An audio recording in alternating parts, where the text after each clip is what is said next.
Hello, everyone, and welcome to another edition of the Mysterious Worlds Talk Show. Tonight's show is going to be absolutely brilliant. I've got as a very special guest, and she's done something that no guest has ever done. She's split herself into two. So, without further ado, here is Lynda Brookes. Hello, Lynda. Hi, Paul, and my other. I'm Lynda Brookes. Talk about a split personality, isn't it? Absolutely, yeah. No guest has ever split themselves into two. That's brilliant. Well done. Yeah. First time for everything. Yeah, the yin and the yang. Yeah, absolutely. So how have you been then? How have you been?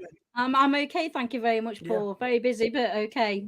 Good. Yeah, same here, very much. Just busy all the time, working events and all things paranormal and stuff. So absolutely, always good to keep busy. Brilliant. Is that your main job, just doing paranormal events?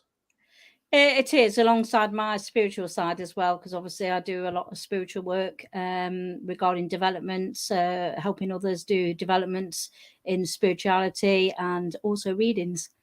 Brilliant. So along with the paranormal, along with family life and everything else in between. Yeah. So a lot of juggling of plates, as the saying goes, certainly fills my day.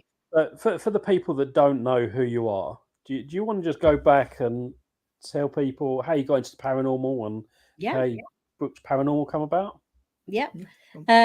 My first thing of getting into the paranormal went back right to my childhood, really, because I've always seen, felt, and communicate with spirits. So I've had that right from the age of 7 when I had my first encounter with spirit.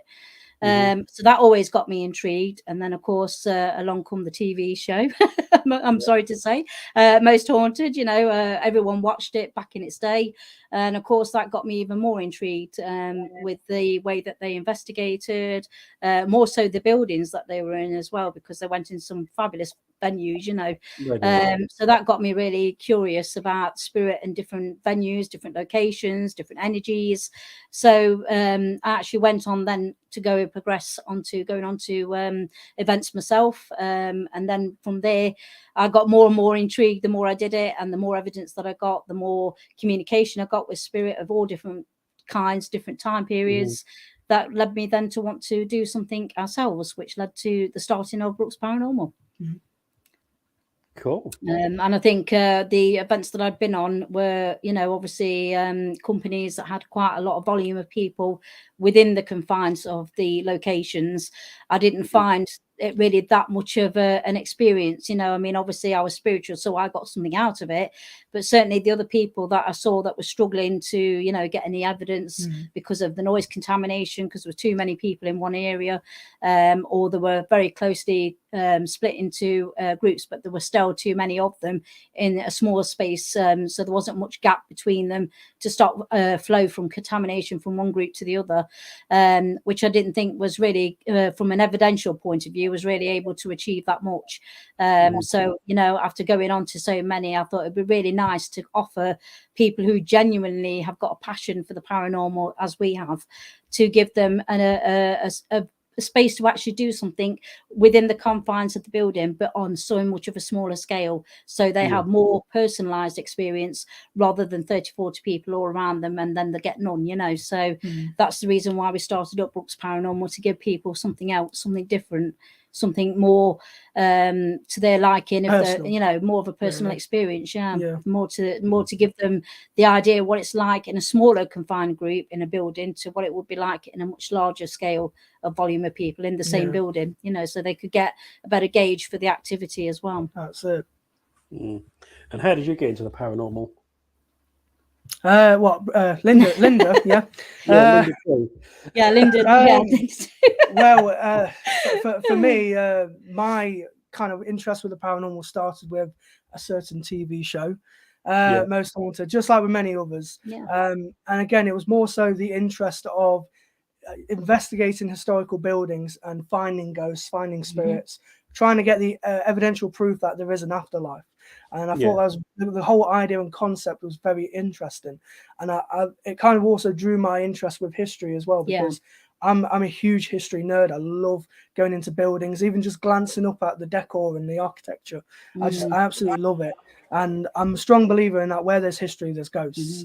And so for me, it's always been about, you know, going into these old buildings and investigating.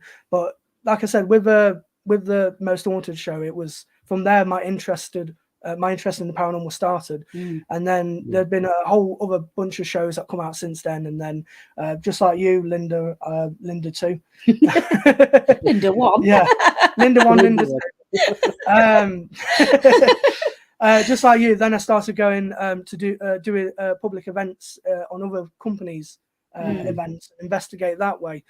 And it was really enjoyable, you know, getting to go into these places after hours and, you know, after dark, and to see what activity we could get. But as Lynda's already pointed out, the trouble with going on these was that there was a lot of people that were in the building. We're talking 40 odd people, and it's when you're trying to get that sort of experience or that evidence, it's very, very difficult because it could, you know, you hear a bang. Well, it could just be the other group in the room next door that's got 10 people in it. You just, or you know, you hear a voice. It might just be a group of 4 people in the corner giggling or something like that. So it was very hard to try and get proper evidential proof or any sort of experience out of it all. It was lovely to get in some of the places in the buildings, but other than that, it was a bit of a nightmare. And so that kind of led into, again, what Lynda said, you know, into us doing our own events. We thought, well, you know, we want to give people an experience because, you know, it's how we would feel if we go into a place. We want to get an experience. We want to feel something, pick up something activity wise. Exactly. If we're hearing audibles, we want to make sure it's not contamination from somewhere else or someone else. You know, so all of those factors we obviously thought very long and hard about it and said, you know, it'd really be great to give others that space, that place to get into some of these venues on a smaller scale, and to be able to obviously then split them down into even smaller groups, spread them far and wide so we're not contaminating each other. So is that way then anything they do get evidential wise, it makes it easier to debunk one way or the other, whether it's evidence or whether it's something else. Yeah. Do you think you get a lot of evidence through the public investigations? Or we do actually, we do. You don't put it down to like personal experiences as opposed to actual evidence. I'd say it's probably a mixture of both. Yeah, definitely. We've had it where people will come onto these events and they'll have family members come through. Yeah. And bearing in mind, you know, it might be through either pendulum or on a spirit board, and through themselves. Or through themselves. But they'll have like a bunch of different people around them who also pick up on similar information, or if not the exact same information. And then people will go, oh, that's my late grandmother, that's my late aunt. And you know, people leave with that kind of personal experience that means something to them, but also will get experiences to do with the building or the land it's on itself as well. So, you know, with buildings, you always get different stories of reported hauntings. And we try and see if we can, first of all, call out and see if we get any sort of reaction, but then go from there and see if any of the activity, if we do get any, it correlates with what other people are picking up on as well. And we do always document everything, whether it's a public event or whether it is just a paranormal team event. It doesn't matter what it is, it's always documented. Always everything down. Is, you know, anything that we do in our team stuff, we document. Anything we do in the public domain, it's documented as well. All the team members always document, even on their own vigils, what goes off in them, what evidence they get, what communication they get, any names, dates, anything that we can correlate and then look at and see if there's anything that repeats in each of the groups. What those dates mean, the names, what they mean, you know, if we can find any history that might well attain to those. So, you know, we do go a bit more in depth than just doing the event and saying it right, you know, this is what we're doing the investigation side, and then just leaving it at that. We do go the extra mile with the documentation and the research of the documents as well as the actual research of the building. You know, and what do you do once you've documented your investigation? Do you put it online, or at the moment we're keeping them offline, keeping them at the moment to ourselves, purely on the basis that we want to see whether we can build up a story from them. And obviously because we often find that you'll get just little bits and sporadic, a bit of information until you get to investigating a building long enough to actually really get to the nitty gritty of what's going on in it. And obviously I've been like investigating, for instance, one of the locations, the Robin Hood experience. I've been doing that for nearly 6 years straight, investigating that building. And obviously with doing that, you peel all the layers of the history, who's in there, who isn't, are they constantly there, or are they just coming and going, and who are they, you know, what are they doing there, what's the reason they're there? And of course, you know, it takes time for spirit to trust you to tell you anything, first and foremost. Absolutely. You know, I mean, you're going into their home, their place, their space. So to get them to open up and give you all of that information on the first 2, 3, 4 even investigations is extremely difficult, because they don't know who you are. You come from a different time period. They see you as spirit as much as you see them that way. So, you know, it's scary to them to have somebody who wanders in and they're thinking, hold on a minute, that's spirit there. What are they doing here? And we're like, no, you're spirit.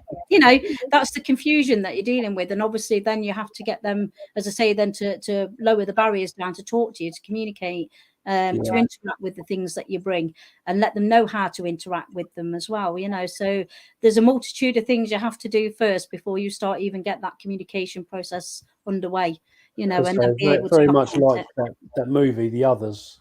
Yeah, it's very much like that, definitely. Yeah, absolutely. Yeah, cool. So what location have you been to that you think is just amazing? Oh gosh. We actually was asked this question not that long ago, and to be quite fair, I don't think there's any one location I can honestly say that is the one, because I've been into so many, and each one of them in turn have all got their own uniqueness about them. They've got their own unique spirit activity that goes in and out of the building.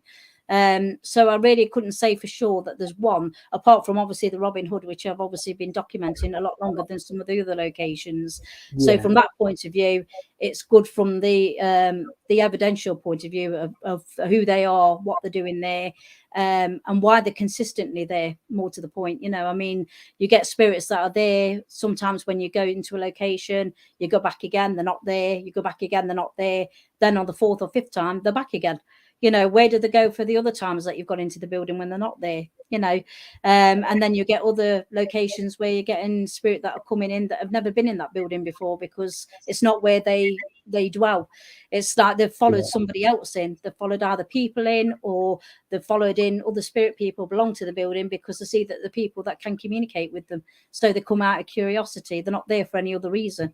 And just want acknowledging that they are around still, you know. So there's a whole different layers of different reasons why I like certain buildings. And obviously, as I say, the one that definitely sticks out more so than any of them at the moment is definitely the Robin Hood experience, because it's the most investigated and the most evidence that we've had in one building over such a long time. So it really is interesting. Do you think that the more a location's investigated, the less activity you get? I'd say it's probably the other. Actually, I'd say you get more, because they trust you. They know who you are. They know why you're there. Yeah. And I think when they get comfortable, I think it all depends on how many times in a period of time it gets investigated. Yeah, because I think if it's a place that's done every single day for like a year, I do think the energy is going to start dwindling. Because at the end of the day, you know, we always say spirits aren't performing monkeys. They're not going to just show up and put on a performance and all that. You know, we get activity, great, but, you know, we've got to respect the spirits that are in there. Definitely. You know, just as we would respect any other human being. Because at the end of the day, that's what they once were. They were humans. And I think, you know, like I say, investigating many times within a certain period of time, I do think it dwindles the energy a bit. It does. Yeah. And plus they get fed up with being asked the same questions as well. You know, so it's like, you know, who are you? What are you doing here? Knock twice for yes, once for no. They're like, oh, for heaven's sake, will you just go away? 300th time. Yeah, exactly. So, you know, sometimes it's not a case of they're not there. They are. It's just they think, you know what, I've done this so many times. I'm not doing it again. I'm off. You know, I'm going for a cuppa. I'm sick of listening to take the monopoly with you or something. Yeah, exactly. That's right. Yeah, definitely. Absolutely. I don't know.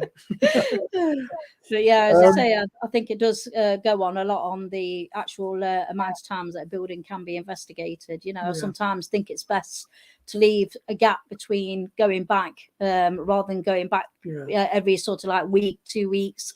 I'd like to leave at least, you know, like for instance, the Robin Hood one, as many months as we can to let it settle, because we know that there are other teams going in there, albeit not all of them do get very much in the way out of activity. Some get amazing activity there.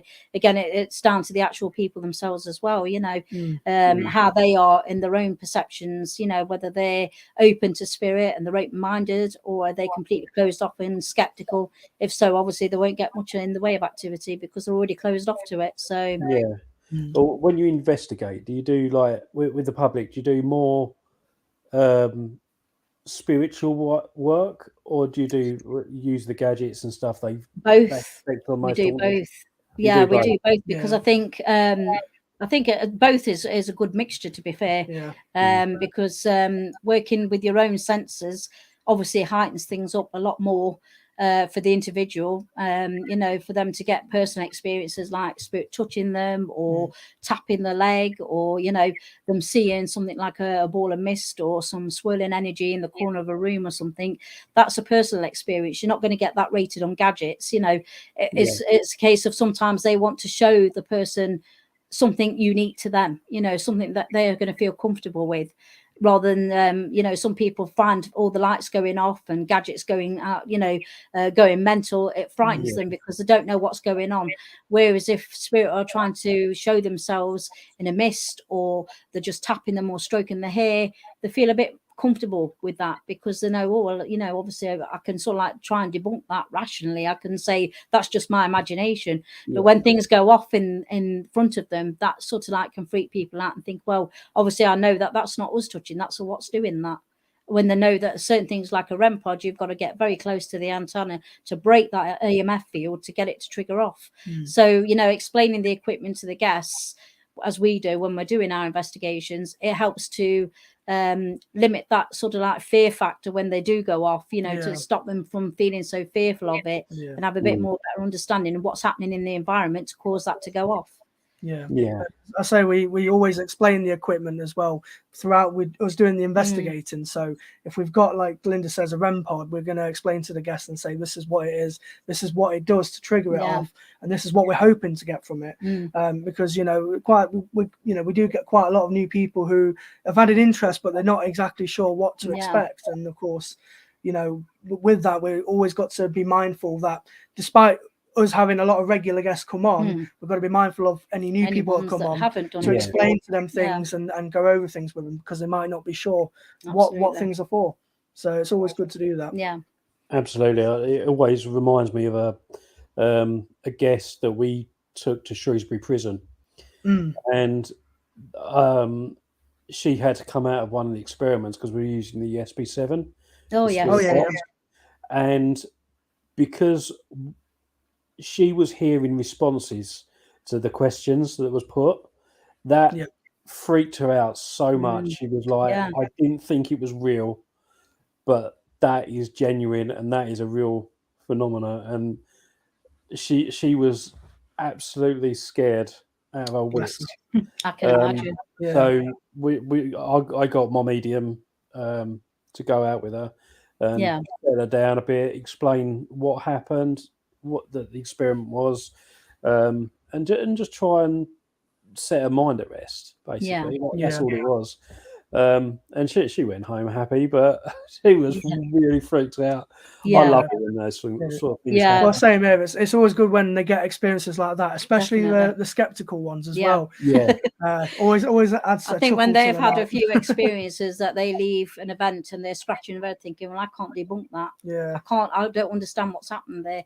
To me, that's a good thing, because they've had something that they didn't expect to have, and it's left them with more questions than answers as well. So, you know, it gives them something that they can't explain rationally, but they can't understand it either. You know, so. And I say at the end of the day, when it comes to members of the public, it's all about giving an experience, and you know, you can only hope for them to have an experience. And obviously, for that woman at Shrewsbury, it was more than an experience, but it's one that she'll never forget. Exactly. And you know, but for better or for worse, you know, because she was scared, bless her, but you know, she'll never forget that, and that's what you want. You want guests to enjoy themselves, have an experience, and hopefully want to come back for more to find out more and experience more. Yeah. So, do you find that with some groups you don't get much activity because without a doubt. I mean, taking point our recent event, we did this old Victorian school in a place called Melbourne in South Derbyshire.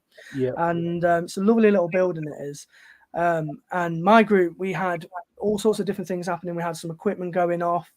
We did the Estes experiment, the Estes method. And we got some interesting results and words and dates that come through. In fact, both our groups had the date 1910 come through, and that was weird. It was, So that's strange. But yeah, I say my group, we had quite a bit more than your group, because Lynda's group, had some very bits, sporadic. Sporadic's probably the best way to describe it. But you know, your group didn't have much compared to ours, and it's been like that with other places with investigators. It's been the other way around, where my groups had barely anything, but Lynda groups has had plenty. So it's all about the energies of the people. That's actually individuals as well, I believe. You know, if they've got like I say, an open mind, and they put as much energy into it, you get something back out of it. Absolutely. You know, but if you're going to sit there and say nothing and just disengage from what's going on, obviously you're not going to get a hell of a lot the whole night that you're there, you know, because you've almost removed yourself from it already before you've even started. So no, interesting. Is there any particular evidence that you've caught that it just astounded you? Yes. Yes, definitely. And oh boy, it literally haunts me to this day because I can't explain it. So one of our guests, we did an event last September at the Galleries of Justice in Nottingham.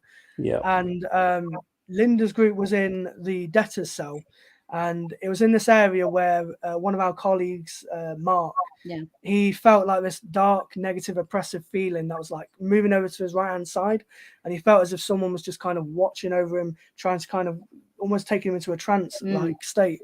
And Lynda said that in her kind of mind's eye, she could see this figure, this gentleman. And he said he had a right grotesque face, and he had like almost like a beard and everything. But he looked proper nasty.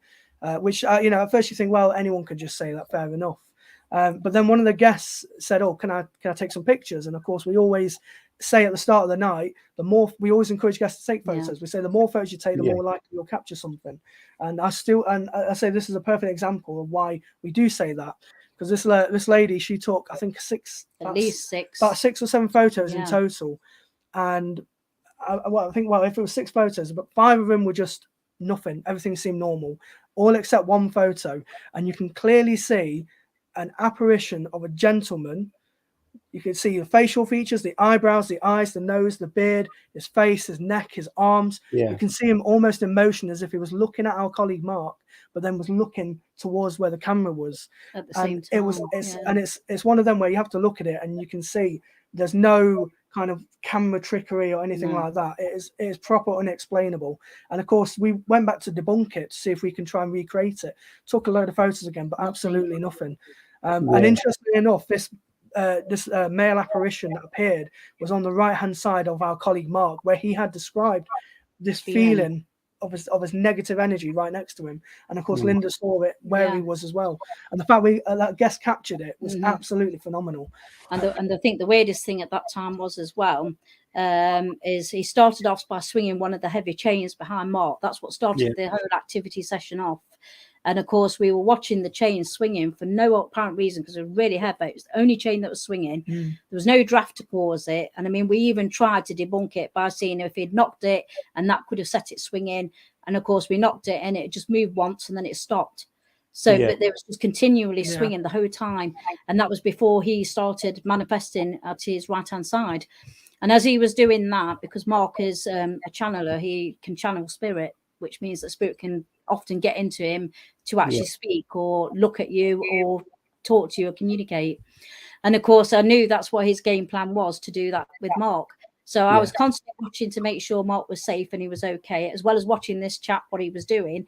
I also had another spirit above, in the floor above on the other side of the room, which is all officers in the daytime. It's locked off at night. Right. So I had a spirit up there banging on the ceiling to get my attention, to go out there while he was being let to do whatever he wanted to do where Mark was concerned.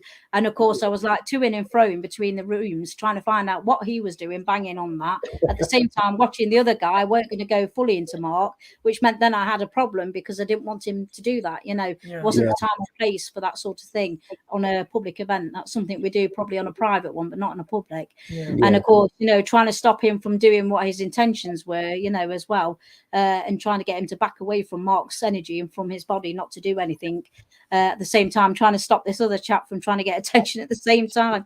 So it was a bit of a massive burst of energy that night. It really was in that place. So I'm going to try and, I don't know if the webcam will pick it up. I'm going to try and show that photo.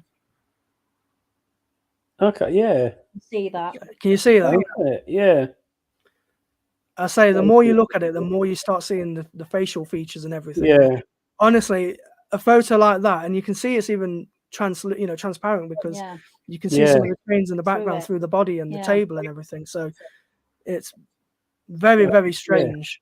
And I say I can't explain it. Like I said, you know, the team went back on a break to go down and try and debunk it, take more photos, see if we can recreate it. Nothing came close to that. No. So that was very strange. That was, yeah. So I think we had another instance as well. Yeah, do you want to explain? That was at Newark Civil War Museum, and that again was a public event that we were doing. Yeah. Whereabouts is that? So it's the National Civil War Museum in Newark on Trent in Nottinghamshire. I think I've been there. Yeah. And this was downstairs in the basement part, in the cellar area, where it was a first aid room for wounded soldiers during the wounded citizens. Sorry, I apologize. When like the Luftwaffe and when the bombings were dropped, anyone that got injured were kind of brought down there to kind of be looked after, treated, and it was also used as an air raid shelter as well for the locals of Newark. My group went down into that cellar area, and it's like this long corridor bit. You've got the first aid room, which is on the left. And then further down, you've got kind of this open space area where the group kind of congregated and we started calling out, seeing what we would pick up on. Guests were they had a really kind of unsettling feeling. There's not many of them that wanted to stay down there, to be quite fair. They didn't like it one bit. They really didn't. No. And one of the guests said, "Oh, am I right to just go back down that corridor and take some photos in the first aid room?" I said, "Yeah, of course." I thought hopefully you might capture something. And lo and behold, she did. So she took a bunch of like front-facing photos inside the room, and on the break after we'd done the vigil, she was looking through the photos, and she noticed one of the photos was actually facing towards her in a selfie mode, and there was only one of them, but she didn't click to the camera to make it. So she thought that's strange, and you can even see in the photo as well, like you can tell that she wasn't doing it, she wasn't aware of planning it at all. And interestingly enough, in that one photo which did flip, you can see right behind her shoulder the face of a man, as if watching at her. Bearing in mind that behind her was just a brick wall because it was a tunnel. And of course, you went down our colleague Katrina and myself and the woman, the guest who took the photo, we all went back down to try and recreate it on the break, and again, couldn't do it. All you see in the background is just brick wall. I'll see if I can get the photo up. But the fact was the chap's face that was emanating from the darkness was actually he'd got his own face illuminated as well. So it's all like almost created his own light to see the features of his face, which I find is always intriguing where spirit concerned, how they manage to do that, but they do. Absolutely. Yeah, he's got the photo. Awesome. So let's see if I can see if you can see it. I'm not sure if you can see that from that angle. Now you have to move it a bit more over. You can see the illumination. You can see something behind her, can't you? Yeah. I don't know if you can see it that well. Trying to angle it as best as, but it just looks like a bright light, doesn't it? It is. Yeah. So you can't really see it clearly on here, but we'll have to send it to your page and you can have a look at it better that way. what we can see from this photo is you've got her obviously caught off guard taking that photo, not knowing that it actually flipped, which was very strange. Yeah, it was. But equally as strange was that behind her shoulder is a face of a gentleman looking at her and looking at her quite menacingly. Yeah. I was going to say, very like, what the hell are you doing? Yeah, that's right. Exactly, Yeah. But it's interesting to know that it was just, but all behind was brick wall because it was a tunnel. Yeah, because it was just like a room that's just off from the tunnel. So that's right. And we were all picking up on this male presence as well. All of the people that went down there that night, even though no one told each other what they were picking up on, at the end of the night, everyone said we picked up on that same energy, same person. Yeah, so it was really odd and bizarre. Yeah. I went again when I went to Shrewsbury Prison. We had shadow people turning up. Yeah. That was quite interesting. Yeah, it was always in the same. I think it was the men's wing, and I experienced it. I was sitting on my own in the middle of the. I was sitting on the steps, and you look down the corridor, the whole hallway or whatever they call it, and in the bit that was just for putting people into solitary confinement, I just kept seeing the shadow of a head and shoulders just poking out every now and again, looking at me. He's like, "What are you doing?" just over there still. Very curious. But I didn't say anything, and I had a further 3 groups that all experienced that, all from different angles. One was actually in the cell, and they see it walk past. Another one, what was it they were doing? I can't remember. But they see it come out of one of the cells.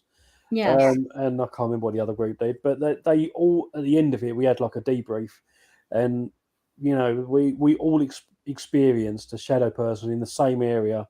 And I thought that was really interesting. I think it always is when multiple people experience the same thing. It's I was going to say it kind of backs it up that there's definitely something going on there. Because if you've got more than, like, say, one group or a bunch of people in different groups that are experiencing that same bit of activity, it's definitely something there without a doubt. It's not just one person who, they might think, oh, maybe it's just a trick of the eye, or they've just seen someone out the corner of the eye, might be just playing tricks or something. But it's not in their mind. It's actually multiple angles, from multiple angles as well. No, exactly. That makes it even more. It makes it, it makes it more compelling and interesting. That just kind of further proves that what people have been seeing. It's not just in their mind; they're actually seeing something. Yeah, what it is or who it is another story. That's what we've got to try and find out. Yeah, that's it. I was at Shrewsbury Prison a week before Most Haunted was, and they got obviously they got loads of activity. I think Fred Bat apparently Fred Bat opened up a portal to bring more spirit in, and it's like, the place is already highly active. Why bother?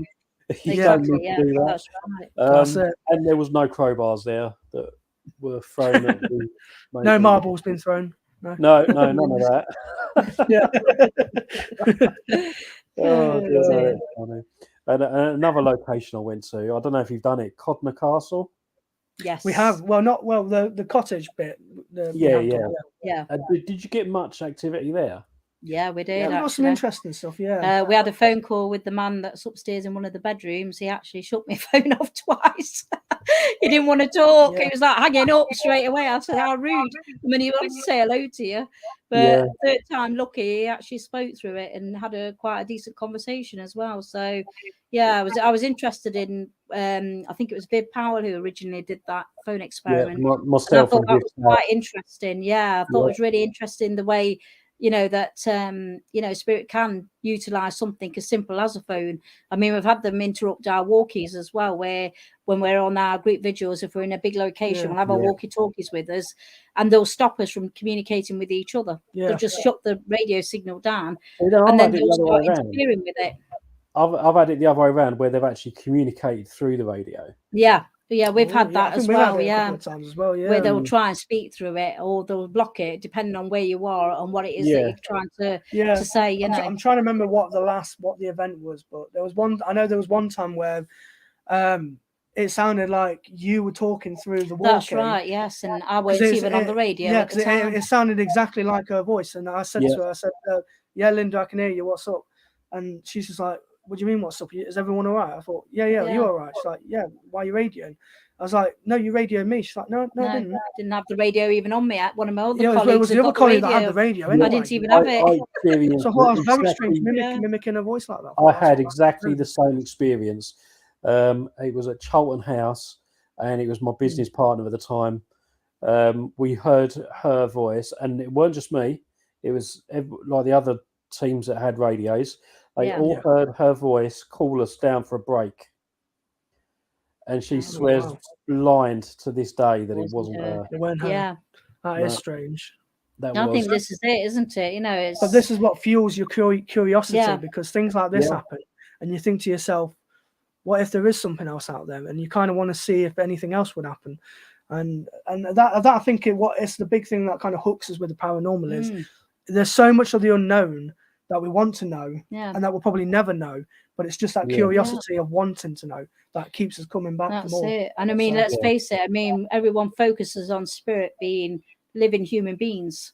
Spirit could be anything. It doesn't have to be even human as far as that goes. You know, there are so many elements in the universe that energy can transform into. It doesn't have to be always human. You can I'm really skeptical. And when people talk about spirit energy, okay, I do understand what they're saying. Yeah. But what is spirit energy? Well, it's obviously, as far as I'm concerned, even we're made up of spiritual energy because we come from the same place as we go back to.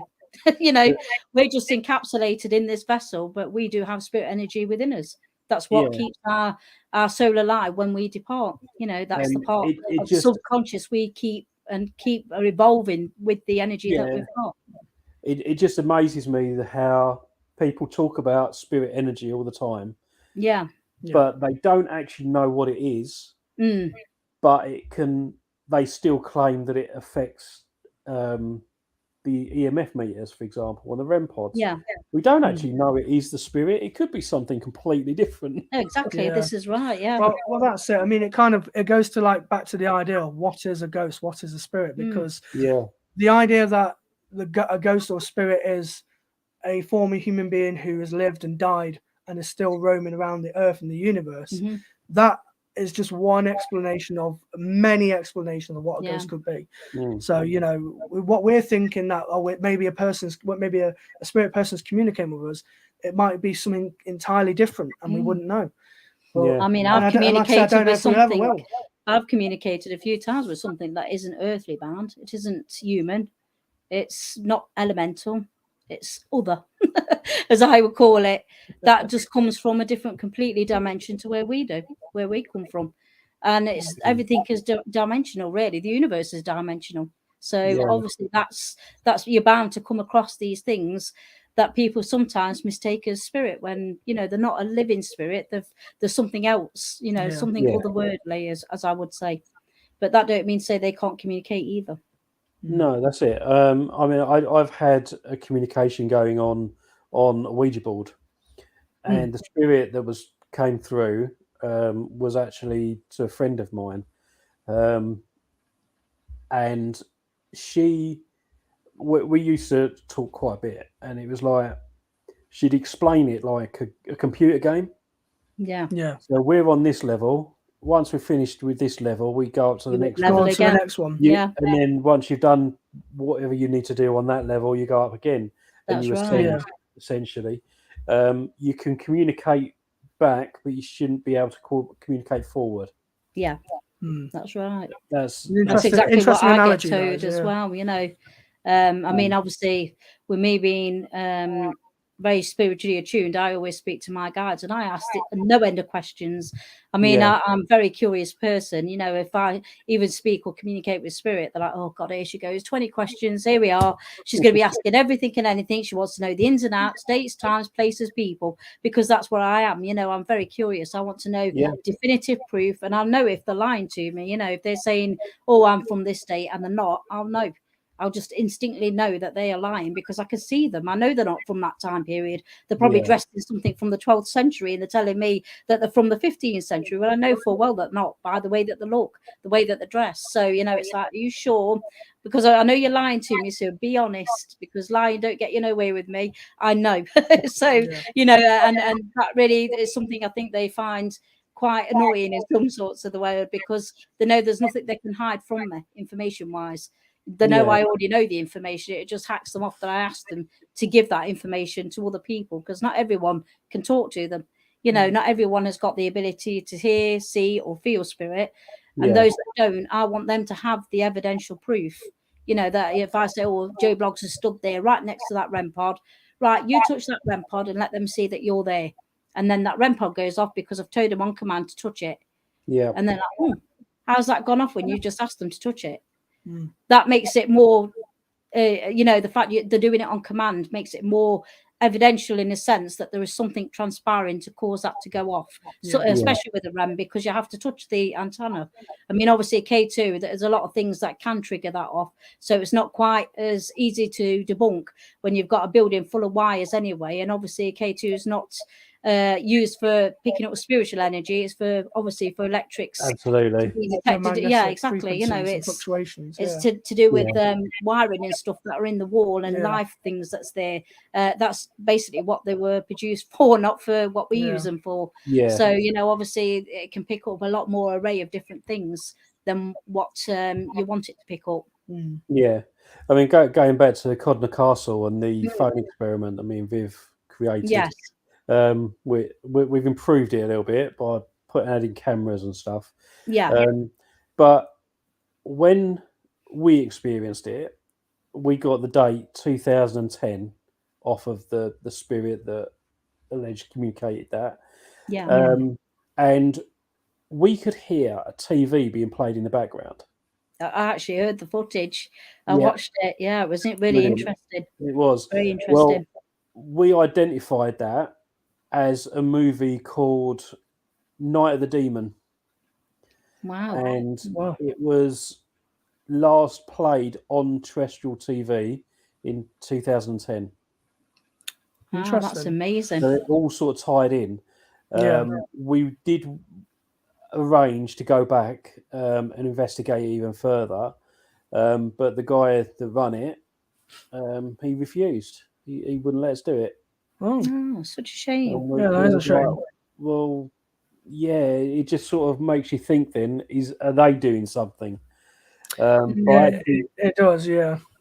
I did. It's like the case of 39 de Grey Street. I mean, it's been called like an orphanage, a mortuary, and I'm trying to think. Is it Mike Covell, local historian in that area? He's debunked a lot of it and said no, it's just made up nonsense, because he's got archives and he's looked through the history and the records, and the owners banned him from going anywhere near him, and he's kind of put a restraining order out on him, saying come anywhere near my house and the police will come. And it makes you think, you know, are they just making things up? Are they trying to create things? When it first came out on the scene, we was doing a podcast, my paranormal concept show that I also do with Kerry. We got to have a free session in there. So like the 2% went up and investigated it. We didn't really get that much. He said about there's people report scraping in the walls, but I think that was either the pigeons in the loft or rats. You know, it could quite easily be those. So we sort of debunked that. But the medium that came with us, she was very much adamant that there are spirit there, but they're not intelligent hauntings. They're just replaying. Residual visitations. That's the word, residual. I couldn't think of that. Been a long day today. That's all right, don't worry. Residual hauntings, So you know, there was like a maid that was coming in at the rooms and did, you know, making the beds and stuff, and then you'd go into another one and there's an old fella sitting in there and he don't want you there. So you know, and just they just are there, but they're not really active. No. And I think, you know, the more people go in there and annoy them, then they're gonna. There could be. They could be quite Yeah. active at some stage. But I did think at the time there was a lot of dangerous places in that place because it was Yeah. it was disused and in a really Yeah. bad state. It So I was, actually emailed the person who was arranging all the ghost hunts and said, look, in my capacity as St John Ambulance, I think you need to make it a little bit more safer for people to go in. Absolutely. There's like bulges in the roof where the water's damaging the ceilings and it's going to fall down on someone's head. Exactly, it's going to Well, get someone hurt. either someone's going to fall down a hole or some part of the roof's going to fall on someone. Or So they were like, okay, that brilliant, thanks for that. We'll get it sorted. I'm assuming they did or not. Yeah, I hope so. Never been back since. No, I was going to say it's one place we've never been to. So I was going to say, when was it that you went? Oh, literally when it first came out on the scene. Right, so it was quite a while ago. 2018, 2017. I think that's when we investigated it. 2018, I should imagine. And I can't recall there being any like holes anywhere. If I remember. No. So maybe they did patch some of it up. Maybe I don't know. I don't know. I can't remember that far back. But this is well before they put in any of the decor in there. Yeah. It was literally just an empty shell of a building. Yeah, I can imagine. I've done it. But no, I mean, it's an interesting place. It came on the scene. We thought, hell yeah, we'll do that. Oh yeah, definitely. Absolutely. I've even done 30 East Drive. It's the same. Oh yeah. Like we spoke to Bill, the guy that owned the house, and said we want to do a show on 30 East Drive. Yeah. And he's like, well, come up and do an investigation, do it live from the house, and promote his movie as well. Yeah. So he was like, yeah, okay, we'll come and do that. Again, we didn't really get anything. It was quite pleasant, really. Yeah. I did find it amusing though, because they decorated it as 1970s or 60s or whatever. Oh, but they had a nice flat screen TV in it. Just very original. Yeah. Something sticks out. They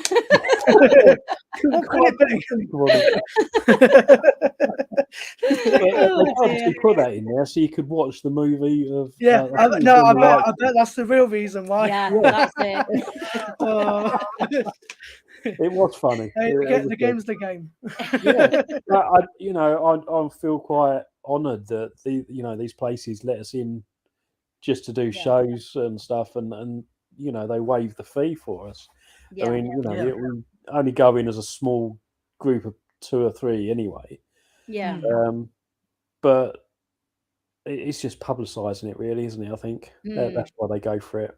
Yeah, absolutely. So we've done it before where we've had private investigations at places, and the owners or the management of the venue have let us in for free because they first of all want to see what we pick up on, but also it's publicity for them as well because they know we'll share their pages and talk about them, and of course more people talking, the better business for them. So no, absolutely. Do you do private investigations, so like members of the public?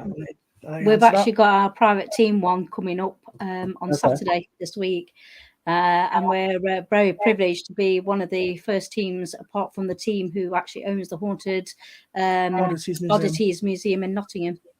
Okay. So Maria's kindly let ourselves in to the team to go in and investigate on a team only on the Saturday, and then we also have got another event with our guests, same location.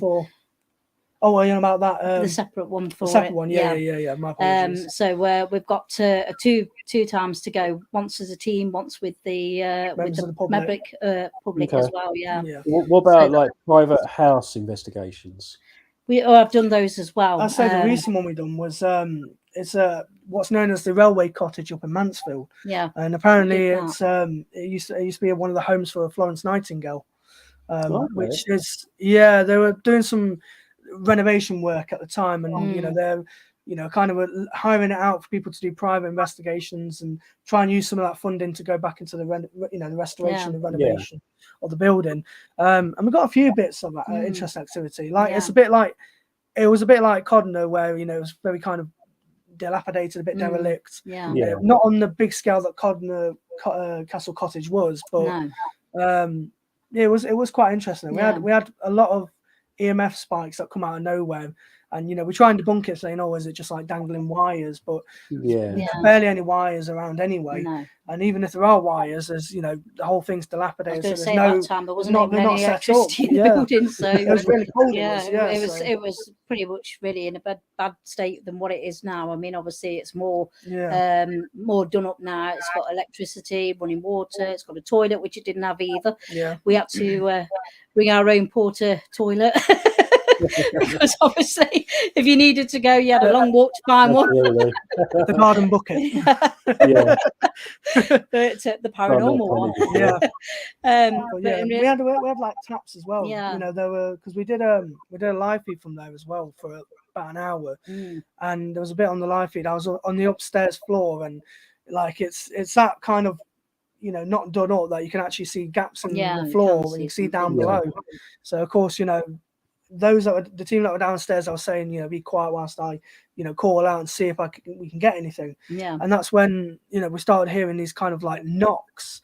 And of course, I'm asking, saying, okay, is it one of you moving? Of course, they're saying, no, we're not moving at all. We they said they heard it. You said you heard it, but they were keeping still. And of course, because you can see through the little gaps in the floorboard, you can see if anyone's moving. No one's moving. And you kept just hearing like these kind of constant knocks in the room, and you couldn't really tell whether it's from the floor or whether it's from the wall or the ceiling. It was very, very strange, but it was consistent, and I thought, because it was consistent, maybe there might be something more to it. But in relation to like other private houses as such, one did actually stick out, and that wasn't too far from where I live. I had a lady contact me and asked me to come out to her home because she was petrified, because a previous paranormal team had actually been in there. They charged her to go into the property to attain what was going on in it. I think they charged her something like £150 to get into the house. Yep, charged her to get into the property. They told her that her house was full of demons. And basically they left it at that and said, right, well, we've done our bit, £150, thank you very much, and cleared off and left her to it.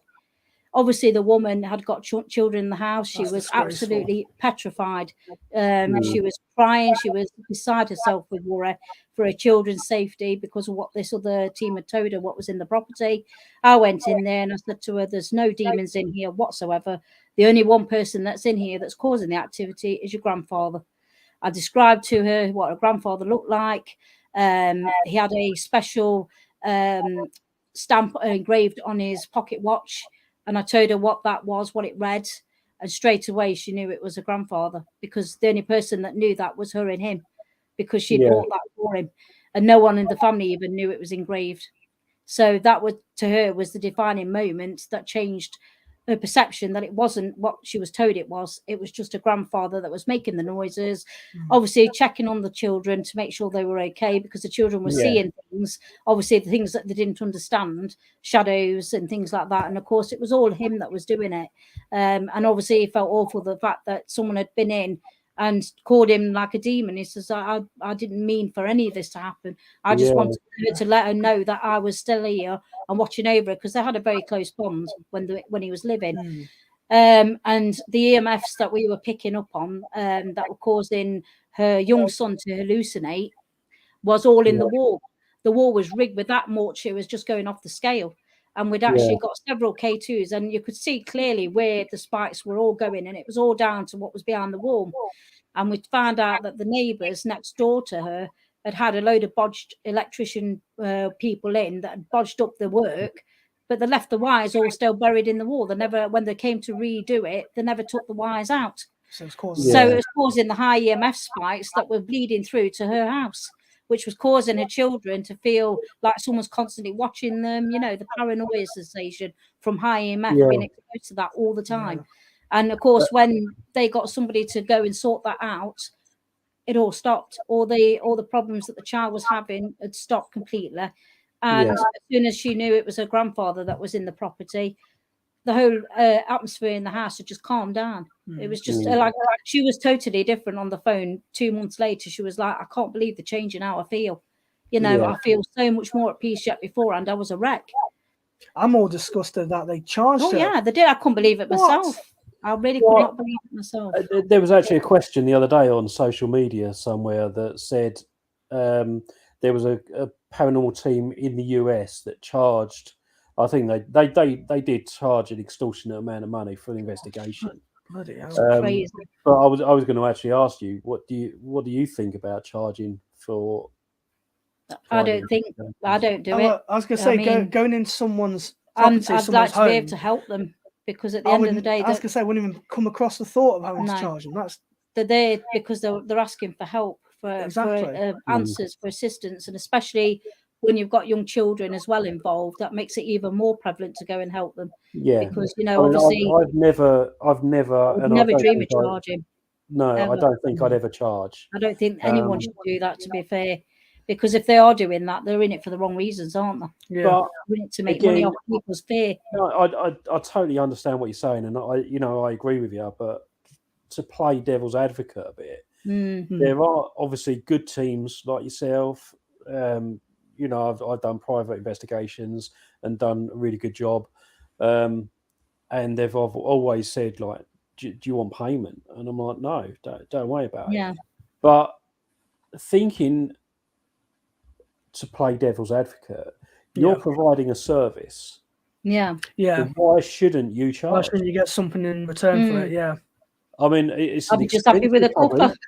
Exactly. A cuppa and a biscuit, that'll suit me fine. I tell you what, have you got any like digestives or custard creams? That's my payment. I totally agree with you, and that's the sort of person I am. I don't do it. No, but it's true when you look at it from both sides, because you see it as like offering a service. But do you have to charge 150 quid? 150. No, less than half an hour to walk. I mean, these people didn't even use any equipment. No, they just walked in, looked around. Right, you got demons. See you later. 150 quid. Thank you very much. And just leave her so distraught like that. Yeah. How in God's name can you justify even doing that? And where did you get the demons from when you haven't even investigated the house either to warrant what you're telling them? But then when, like, people like yourself and myself, you go in, do an investigation, you come out, you do some research, you could go back, put things in place to help protect that person or help move the spirit on, whatever. You are providing a service to them. So why do you not just charge, I don't know, 30, 40 quid just for that service? I mean, I think that's quite a reasonable thing. I suppose so. I know what you mean, it's just not my character, I just love helping people. That's what I feel that I'm here to do, is help people, whether that be help people with their understanding and journey in the spiritual aspect, helping people understand what's going on in buildings, helping them with the paranormal, explaining about equipment, what it does, what it don't do, educating people, giving them a bit more things to absorb information wise, rather than just plonking some equipment in their hand. Right, hold that, call out, do this, do that. Absolutely. I do find that a friend quite a long time ago, he actually said that there's a lot of people out there that want you to come in, do a live episode of Most Haunted in their living room.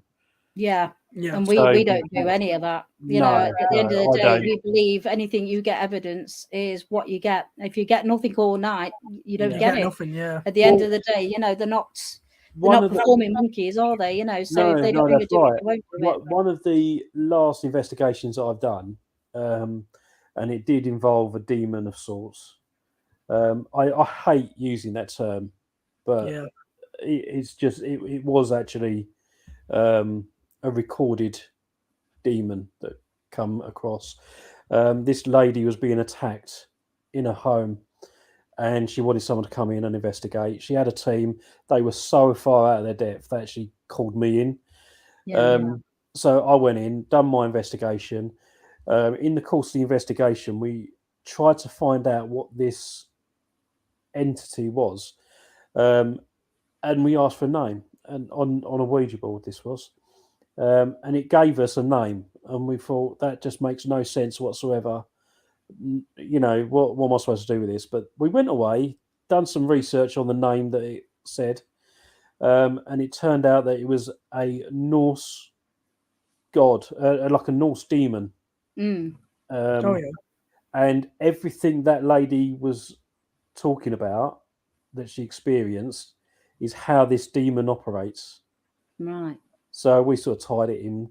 So I'm quite fortunate actually to have a occultist / demonologist on our team, and we told him about it, gave him all the evidence and everything, and he was like, right, okay. So the way you get rid of this demon is that he gave us a Norse spell. Yeah. And he said, do this with it, do that with it. And so we went back, we done everything that he said, and it's worked. She has no more problems with it whatsoever. How did she come across this, just out of curiosity? How did this thing happen to be around her and cause her so much? I can't remember what the name of it was off the top of my head. But it starts, this demon has demon dogs. Oh, it's not Fenrir or something like that, is it? It could be something like that. It was really weird. And he would basically send in these creatures, and it wins them over, the victim. And as soon as they are open to these creatures, it allows this other demon to come in and attack. The lady in question, she was adamant that they were cats, but she said she could feel the hairs, but they were really coarse, which sort of all fit with what this demon was doing. She obviously wanted the cat's attention, so she welcomed them in, and by doing that, she brought in this entity as well. So we've done all this spell work and Norse spells and stuff, and it seems to work. So just a little bit of research. Yeah. You know, we didn't have to dig too hard for that either. No. So I don't know why this other team couldn't have done that. No. I don't know. Sometimes don't put that effort if they couldn't handle it, then why did they not reach out for the help, rather than her having to seek it out herself, Yeah. I mean, that's the thing, isn't it? I mean, it's all too often teams, like you say, get a bit way over their head. And if they do that, then why don't they reach out to the relevant people who know a bit more and ask them to come and help out, and support, rather than try and take it on themselves to think they know what they're dealing with when they don't. Even Pool Resources, they could always be an advanced team, send them in to get all the questions answered, and then hand it over to the more experienced ones and learn. That's right, absolutely, yeah. Exactly, yeah. At the end of the day, the main thing is getting the result for the person who's involved in all of this, isn't it, really? Making this happen to go away, so is that way she's not getting taunted all the time. But we kept in contact with her for a little while after that, and she was quite happy that we'd done a really good job, and she's like, "Oh, do you want payment? Do you want paying?" I was like, "No." And she said, "What about all the stuff you bought?" I was like, "No, it's fine. It's all free. We enjoyed doing it. We, enjoyed the cup and the cake." Yeah, that's it. Yeah, that's it. We've come to the end of the show. We've gone a little bit over, but it doesn't. Oh gosh, it's gone that quick, hasn't it? Gosh. If anyone wants to contact you for either a private investigation or readings, or even come onto your events, how do they? Do you want to do the honours? So first of all, anyone that wants to come and book on our upcoming events for this year and into the next, we've got our own website. It's www.Brookes, that's Brookes with an E, paranormal.co.uk. And if you go onto that website, you head over to our event page, and then you can see all the upcoming events we've got throughout the year, and like I said, into the next. And of course, if anyone's got any questions they want to ask us, the team, or if they want to reach out for a private, or if they've got any hauntings in their own house and they kind of want to reach out for any sort of help and support, we've got a Facebook page, which is facebook.com/Brookes Paranormal. And if you message us on our page, we'll get back to you as soon as, and we'll go from there. And the same goes for any readings as well. If anyone wants any, they can also contact me via the page as well. Absolutely. Fantastic. Yeah, I'm definitely going to have to come out and join you on an investigation. You must do. You must do. Really good to see you. It'll be a true paranormal adventure. Yeah, definitely. Fantastic. I'll be checking out your events just to see which ones I haven't done before. Although I've never done the Galleries of Justice, and I've not done the Robin Hood Experience either. Two good places they are, definitely. Oh, you've not done the galleries? No, never been there. Oh, you definitely got to come on. Got to get on that one, definitely. I think you're the very, very first person that I've come across that said they've not actually done it. I think most people have actually done it. So that's really that you've not done it. I'm originally from Essex, Right. and now I'm up in Warwickshire now. So it's a bit more closer. Not too far. I'm like closer now. Yeah, absolutely. Getting there. That's it. Absolutely. But there's so many better locations up there.